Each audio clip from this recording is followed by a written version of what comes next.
Well, hello there. Today I'm going to let you into a secret, and that's that winners quit a lot. Now that might sound counterintuitive, but sometimes quitting can be one of the best things you can do in your business.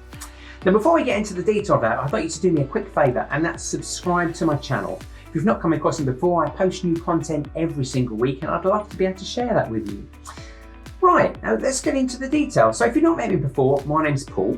I'm an accountant, I'm a CFO, I'm an entrepreneur, and I've got over 25 years experience in helping businesses to grow profitably.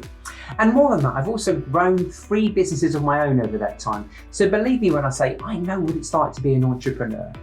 Okay, so let's get back to the subject. Winners quitting, how can that be, I hear you say? What a load of old tosh. But actually it's not. Now, I came across a really interesting book a little while ago by a woman called Annie Duke. The book's called Quit. It's all about the power of knowing when to walk away. And when I read it, it kind of blew my mind because it helped me start to think about business decision making in a really different way. And I thought it'd be quite helpful to share some of that with you. She starts off by telling a really great example about a chap called Stuart Butterfield. Now, if you've not heard about Stuart Butterfield, he's the CEO of Slack, one of the most amazing business tools out there. Certainly we use it in our business, and I know millions of businesses do. It's an amazing tool. Now, if you've not come across Stuart Butterfield before he set up Slack, he was already a very successful entrepreneur and businessman. In fact, he'd run a very successful gaming business before he got into Slack. But something very interesting happened to him when he was running that previous business. That business was growing, it was already very profitable, he was doing okay, he was plodding along, and he'd just finished an investment round which was worth several $1 million. He'd literally just received that investment in the bank, and he kind of sat back on a Friday night thinking, great, that's that done. But then something interesting happened. He started to think over the next few days about what he really wanted to do with the gaming business and how successful he thought it was going to be. Also, when you take money from people, particularly a lot of money, it really kind of, it puts a lot of pressure on you. You have to kind of, you have to really believe in yourself and that, and what you want to do with the business.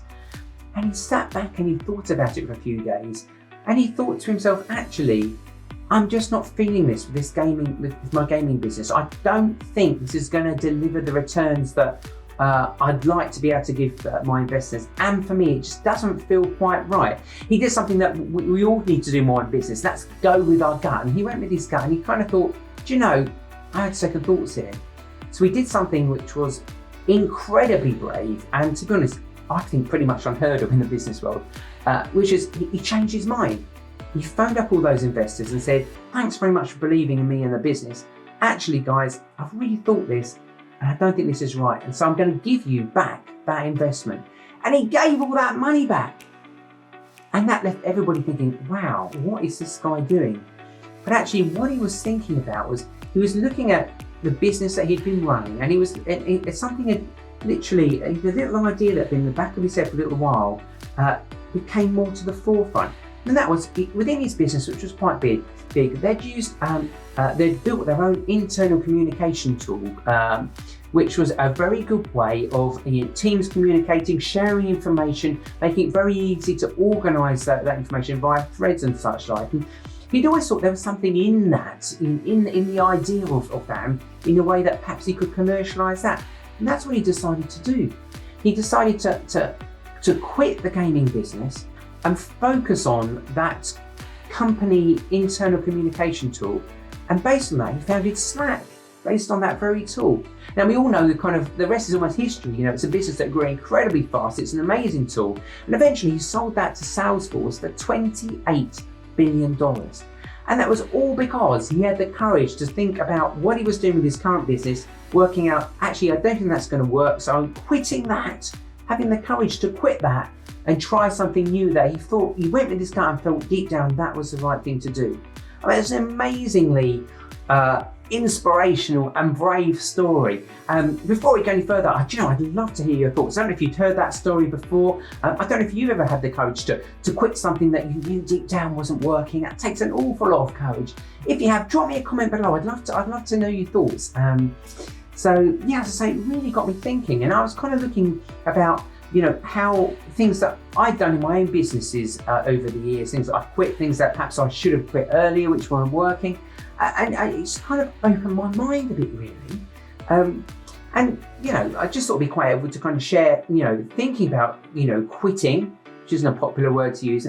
There's an awful lot of benefits from doing it. Let's go through them, because I think it's quite helpful. Okay, firstly, there is no merit in sticking with things that aren't working. Okay, in the UK we'd call that flogging a dead horse.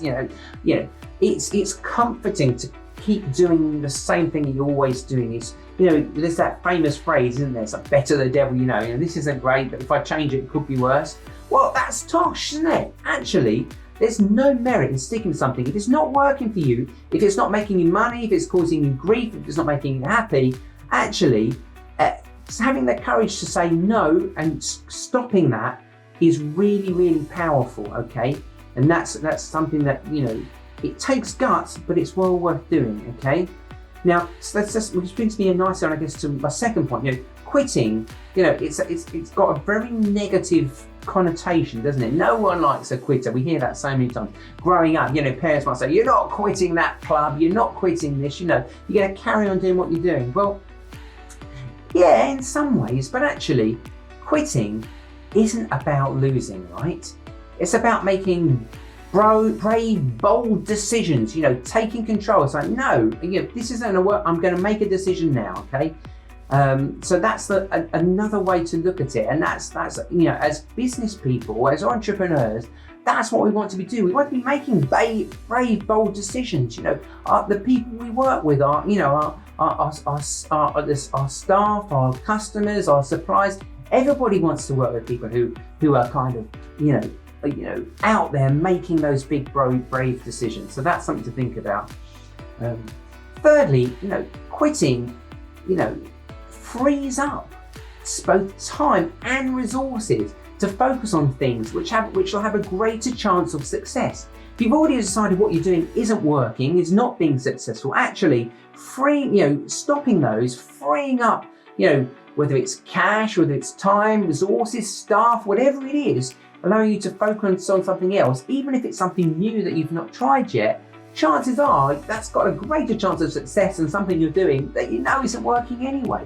And as we all know in businesses, the resources we have at our fingertips, of course, they're limited. We're all struggling to make money and get through everything we need to do. So actually, freeing up those resources to try things that have a greater chance of success is almost the number one way to growing your business profitably. So that to me is kind of the aha moment, as Oprah would say, that really got me thinking. Okay, it's the chance to be able to free up things in resources and focus on something else which has a greater chance of working. Okay, and I guess finally I just wanted to say, and this might sound like a small point, but again, this to me is really powerful, and that's that quitting is all about taking back control. It's really, really empowering, okay?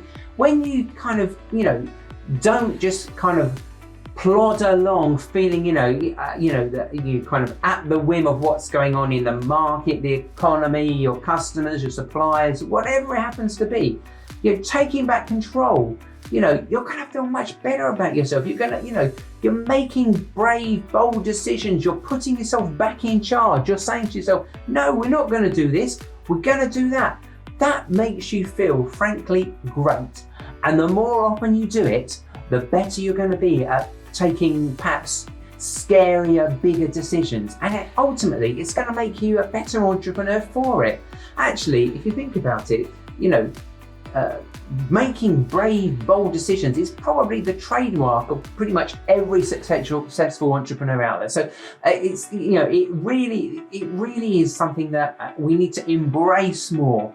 Okay, and finally, I guess a bit more kind of anecdotally, but again, this was a great insight in Annie Duke's book called Quit. And as I say, if you've not read it yet, it's well worth a read. So I really suggest you can do that.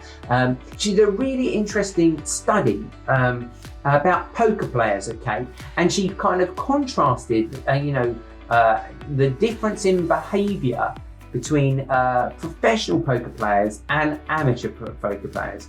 And believe me, I'm definitely in the amateur camp. And she found something really interesting. And that's that professional poker players, they fold significantly more often than amateurs. And that's because, amateur poker players, it's almost about, it's about how it looks to fold, it's about having confidence in what you've got, so I'm going to go for it, I don't want to look stupid, I'm being optimistic. But actually, professional poker players see the bigger picture. They've played poker so much, they know the chances of their hands, when they see a hand, whether they're gonna win a round with that hand or whether they're not. And actually, they're very comfortable with saying, no, this round's not gonna do it, this is not gonna work for me, and just folding it and saying, I'm out in this round. And by doing that, they're playing the long game, which is what we all would do in business, isn't it? We're all playing the long game. It's like, this isn't going to work, I'm going to cut my losses here and focus on the next hand. And that's just what we need to be doing in business. The more we can get emboldened to make those big decisions, to quit things that aren't working, the better our businesses will be, and the quicker they'll grow, and the more profit they'll make. And finally, just thinking about this, again, thinking of that empowerment point, by doing these things, you're betting on yourself, okay? You're going with your gut. And in my experience, actually betting on yourself is the best decision you can make, both in work and in life. Your gut is very, very rarely wrong. So if something doesn't feel right in your business, if your gut's telling you no, if it's telling you it's not working, then, take a leaf out of Stuart Butterfield's book and quit and try something else. Well, I hope you found that helpful. I found it a really interesting way to look at things, and literally turning that word quit on its head, and as we've said, there's really positive things we can take away from that in terms of how we run our own businesses. So I hope you found that helpful. I'd really love to know your thoughts. So do drop me some comments below if you're finding these videos helpful, not helpful. If you'd like to know more about some things or others, do drop me a comment, because I'd really be keen to know. And before I go, I'd like you to do me one other quick favour. I talk about business issues every week, and one of the biggest issues that I come across, it's probably the number one question that I get asked from entrepreneurs, is how can I end up with more money in the bank, or how can I make my cash go further, or how can I get more money out of a business so I can live the life I want to live, right?